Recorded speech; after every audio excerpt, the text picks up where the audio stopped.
ജമാഅത്തെ ഇസ്ലാമി മതരാഷ്ട്രവാദം ഉപേക്ഷിച്ചുവെന്ന പ്രതിപക്ഷ നേതാവിന്റെ പ്രസ്താവനയെ ചോദ്യം ചെയ്യുന്ന മുൻ അമീർ ടി.കെ. അബ്ദുള്ളയുടെ പ്രസംഗം സമൂഹമാധ്യമങ്ങളിൽ വൈറലാവുകയാണ്. ജനാധിപത്യം, മതേതരത്വം എന്നൊക്കെ പുറത്ത് പറയുന്നതാണെന്നും ജമാഅത്തെ ഇസ്ലാമിയുടെ അടിസ്ഥാന ആദർശങ്ങളിൽ ഒരു മാറ്റവുമില്ല എന്നാണ് മുൻ അമീറിന്റെ പ്രസംഗം. വെൽഫെയർ പാർട്ടി ബന്ധത്തെ വിമർശിച്ച് LDF-ഉം പ്രതിരോധിച്ച UDF-ഉം ഇന്ന് രംഗത്തെത്തി. ജമാഅത്തെ ഇസ്ലാമി മുൻ അമീർ ടി.കെ. അബ്ദുള്ള വർഷങ്ങൾക്ക് മുമ്പ് നടത്തിയ പ്രസംഗമാണ് ഇപ്പോൾ സമൂഹമാധ്യമങ്ങളിൽ വൈറലാകുന്നത്. ജനാധിപത്യവും മതേതരത്വവും പുറത്തു പറയുന്നത് ഇവിടെ ജീവിക്കാനാണെന്നും സംഘടനയുടെ അടിസ്ഥാന ആശയങ്ങളിൽ ഒരു മാറ്റവും ഉണ്ടായിട്ടില്ലെന്നുമാണ് പ്രസംഗം. കുറച്ചൊക്കെ സൂക്ഷിച്ചിട്ട് വർത്താൻ പറയുന്നത് നമുക്ക് ഇവിടെ ജീവിക്കട്ടെ. അപ്പൊ അതെല്ലാം പരിഗണിച്ചിട്ട് ചിലപ്പോ ഡെമോക്രസി മറ്റേ സെക്യുലറിസം എന്നെല്ലാം പറഞ്ഞുവിടും.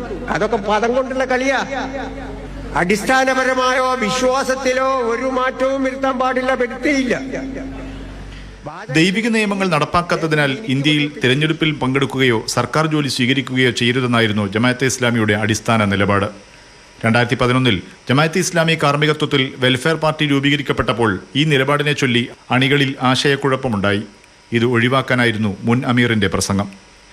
ജമാഅത്തെ ഇസ്ലാമി ബന്ധം ന്യായീകരിച്ച പ്രതിപക്ഷ നേതാവ് മതനിരപേക്ഷ വോട്ടർമാരെ വഞ്ചിച്ചിരിക്കുകയാണെന്ന് മന്ത്രി മുഹമ്മദ് റിയാസ് ആരോപിച്ചു.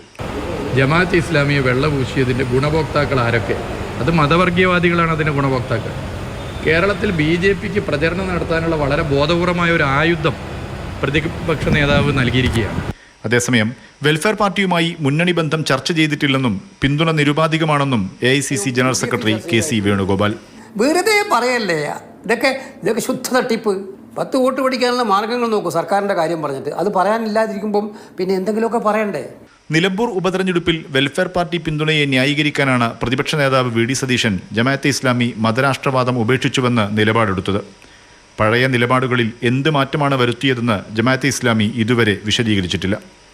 മാതൃഭൂമി ന്യൂസ്, കോഴിക്കോട്.